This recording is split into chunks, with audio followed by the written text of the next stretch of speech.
Hello friends, दोस्तों हाल ही में सरकार ने भारत रत्न देने की घोषणा की और जिस शख्सियत को लोग भूल चुके थे उनका नाम था कर्पूरी ठाकुर, जो सिर्फ इतिहास के पन्नों में दबकर रह गए थे। दोस्तों ये बिहार के फॉर्मर चीफ मिनिस्टर और फ्रीडम फाइटर, जिन्होंने देश की आज़ादी में एक महत्वपूर्ण भूमिका निभाई थी और साथ ही साथ इन्होंने अपने पॉलिटिकल करियर में बिहार के गरीब जनता के लिए बहुत कुछ किया था। गरीब जनता के ये आवाज़ बने थे और उनके ही पद चिन्हों पर उसके बाद के नेता, चाहे वो नीतीश कुमार हो या लालू प्रसाद जी हो, उनके चिन्हों पर ही चले थे और फिर छोटे मोटे नेता भी उन्हीं के पद चिन्हों पर चलते हुए आगे बढ़े। दोस्तों इतना सब कुछ करने के बाद भी उस दिग्गज नेता को उनके मरणोपरांत उनके 100वीं जयंती पर उन्हें भारत रत्न का अवार्ड दिया गया। तो दोस्तों सवाल ये उठता है कि आखिर इस अवार्ड को देने में इतना वक्त क्यों लग गया? ऐसी क्या पॉलिसी या प्रोसेस होती है जिसमें इतना वक्त लग जाता है इस ऑनर को देने में? और साथ ही साथ भारत में इसकी शुरुआत यानी भारत रत्न देने की शुरुआत कब से हुई? तो दोस्तों चलिए आज हम इन्हीं सवालों के जवाब जानने की कोशिश करते हैं। तो दोस्तों भारत रत्न देने की शुरुआत 2 जनवरी 1954 को उस जमाने के राष्ट्रपति डॉक्टर राजेंद्र प्रसाद ने की थी और सबसे पहला सम्मान स्वतंत्र भारत के पहले गवर्नर जनरल चक्रवर्ती राजगोपालाचारी, पूर्व राष्ट्रपति डॉक्टर सर्वपल्ली राधाकृष्णन और वैज्ञानिक डॉक्टर चंद्रशेखर वेंकट रमन को दिया गया था।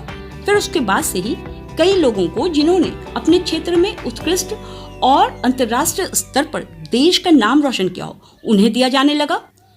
दोस्तों पहले ये अवार्ड यानी 1954 में ये अवार्ड सिर्फ जिंदा रहते लोगों को दिया गया था, लेकिन फिर उसके बाद 1955 में मरने के बाद भी इस अवार्ड को देने का प्रावधान जोड़ दिया गया और यह सम्मान हर साल 26 जनवरी को दिया जाता है।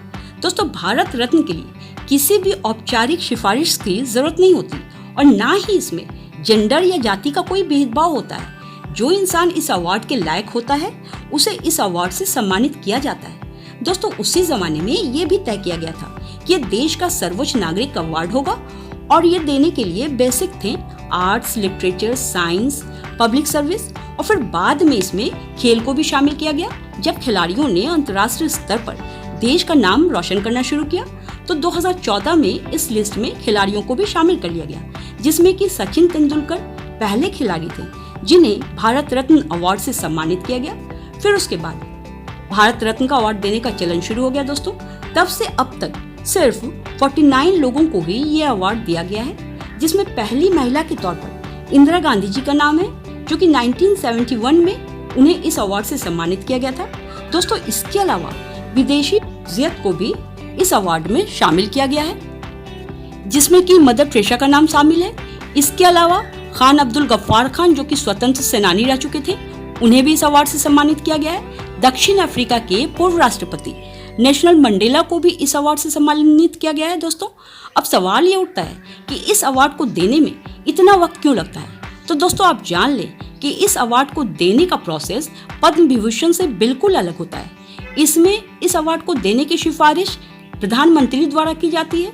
पीएम राष्ट्रपति से इसकी सिफारिश करते हैं, हालांकि ये सिफारिश किसी फॉर्मल तरीके से नहीं होती। फिर राष्ट्रपति इस सम्मान से उस व्यक्ति को सम्मानित करते हैं, जो कि हर साल 26 जनवरी को अवार्ड सेरेमनी के तौर पर होता है, जहां उस सम्मानित शख्स को प्रेजेंट होना जरूरी होता है। तो दोस्तों ये थी छोटी सी जानकारी। अच्छी लगी हो तो लाइक से सब्सक्राइब जरूर करना। शुक्रिया।